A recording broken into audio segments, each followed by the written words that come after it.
नमस्कार, मी अलकनंदा दुर्गे आपल्या सगळ्यांचं माझ्या चॅनलवर मनःपूर्वक स्वागत करीत आहे. इथे आपण ऐकणार आहोत श्रीमद वाल्मिकी रामायण बालकांड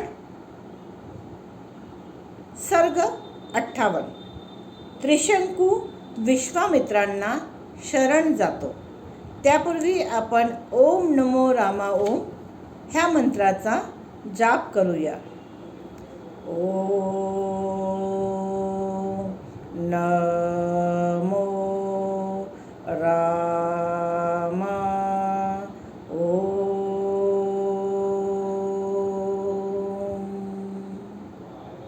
ओम नमो रामा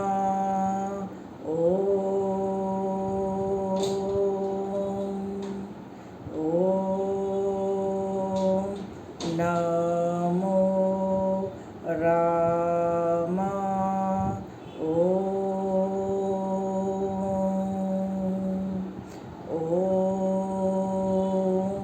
नमो रामा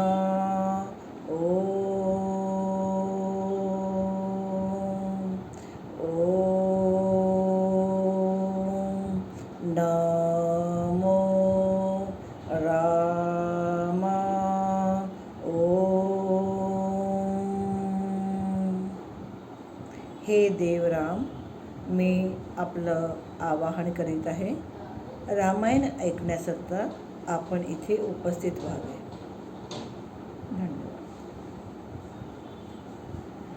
श्रीरामा, त्रिशंकू राजाचे ते बोलणे ऐकून वशिष्ठ ऋषींच्या 100 पुत्रांना फार राग आला.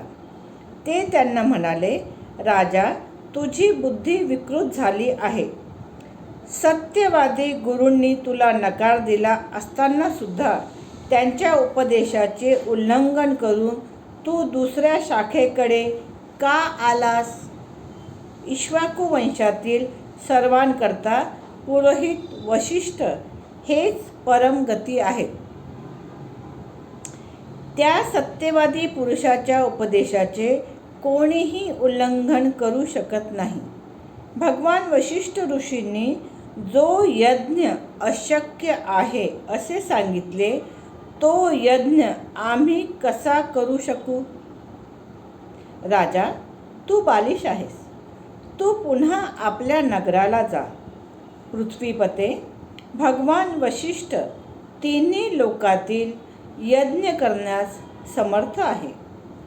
आम्ही त्यांचा अपमान कसा करू शकू?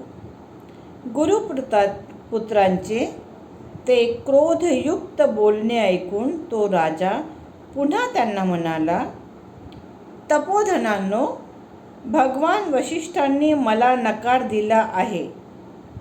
आपण गुरुपुत्रांनीही तेच केले आहे. आपले कल्याण असो. मी आता दुसऱ्या कोणाला तरी शरण जातो. त्रिशंकूचे ते अपमानकारक बोलणे ऐकून अत्यंत क्रुद्ध होऊन ऋषीपुत्रांनी त्रिशंकूला तू चांडाल होशील असा श्राप दिला. शाप घेऊन ते महात्मे आपल्या आश्रमात प्रविष्ट झाले. ती रात्र निघून गेल्याबरोबर त्रिशंकू राजा चांडाल झाला. त्याच्या शरीराचा रंग निळा झाला.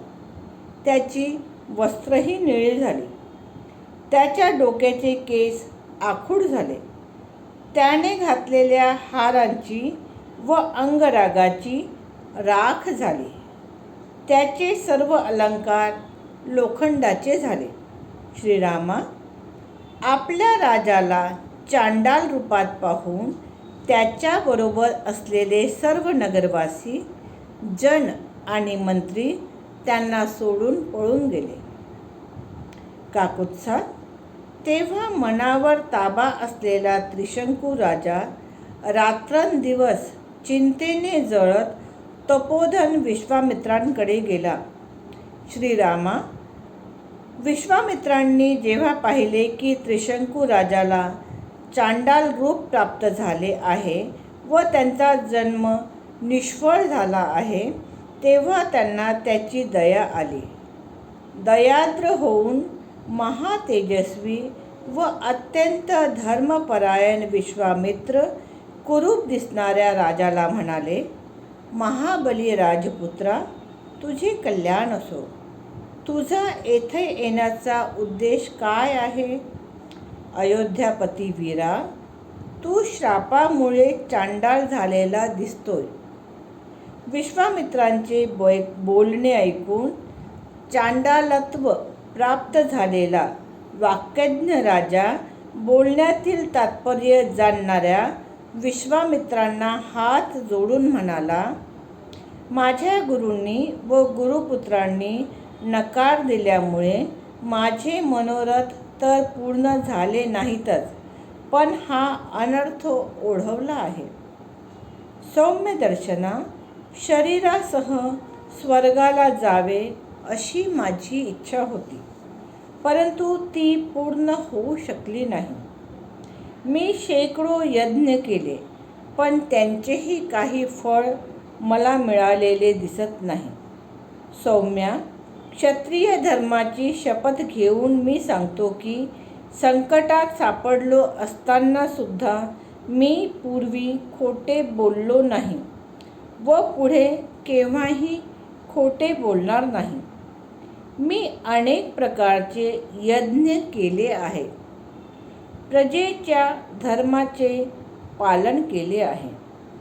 चांगल्या आचरणाने महात्मांना व गुरुजनांना संतुष्ट केले आहे. मी आता यज्ञ करणार होतो. माझा तोही प्रयत्न धर्माकरताच होता. मुनिश्रेष्ठा, तरीसुद्धा माझे गुरु माझ्यावर संतुष्ट झाले नाहीत. म्हणून मला असे वाटते की पुरुषार्थ हा निरर्थक असून देवच श्रेष्ठ आहे. दैव सर्वावर आक्रमण करते. दैव हीच परमगती आहे. मुने, मी अत्यंत आर्त होऊन आपल्या कृपाप्रसादाची इच्छा करतो. देवाने माझ्यावर पुरुषावर मात केली आहे. आपले कल्याण असो. आपण माझ्यावर अवश्य कृपा करा. मी आता आपणाशिवाय दुसरा कोणाला शरण जाणार नाही.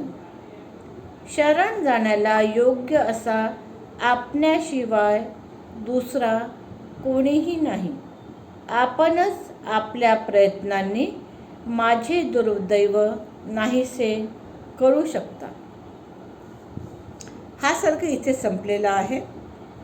आपल्या सगळ्यांना हा सर्ग आवडला असेल तर व्हिडिओला लाईक, सबस्क्राईब आणि शेअर करा. पुन्हा भेटूया रामायणाच्या पुढच्या भागात. नमस्कार. राम राम. जय श्रीराम.